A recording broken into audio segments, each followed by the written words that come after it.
So I went to the cinema earlier. I was seeing Morbius because we can't be intellectual all the time.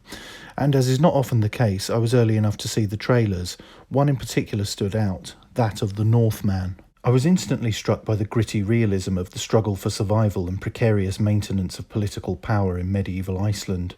This is despite the fact that the film, written by Robert Eggers, is only loosely based on Norse sagas and took some inspiration from Shakespeare's incestuous, murderous, damned Dane, Hamlet.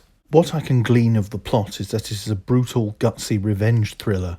A young boy witnesses the murder of his father, a king, at the hands of his uncle, and swears an oath, no small undertaking in Norse traditions, to avenge the killing.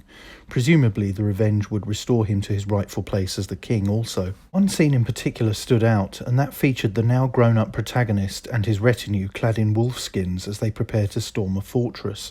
This speaks to deep traditions in the Nordic and its ancestor Indo-European mythology. It was a detail which may have been done simply for aesthetic purposes, but I think not because of the context. The revenge-seeking son has clearly existed outside of the civilization of his birth as he built up his strength and fighting abilities beyond the walls of normal society. His only human contact seems to have been as part of a mannerbund warband. This is echoed in history and mythology. The Norse had a warrior class known as berserkers, who were sometimes referred to as ulfhethnar or wolf-skinned. Warriors donned animal pelts, used mind-altering drugs, and danced themselves into a frenzy to imbue them with the natural ferocity of wolves or bears. And the wolf aspect goes even further back to the Proto-Indo-European Koryos. These were male war bands which consisted of allegedly shape-shifting warriors wearing animal skins to assume the nature of wolves or dogs. They were also said to have been ostracized by society as they undertook a rite of passage, dwelling outside of civilization for a period of time.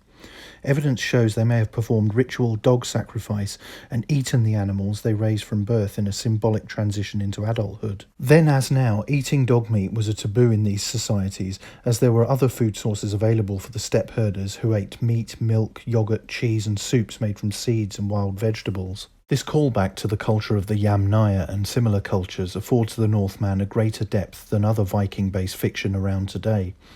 And all this is evidence from a short trailer, so I'm very much looking forward to seeing the whole film. When it is released, I'm sure to cover it in some way, looking at these themes and other ritual and historic elements in due course. Until then, that's it for this video. Don't forget to like, share, and most importantly subscribe. Thanks very much for watching.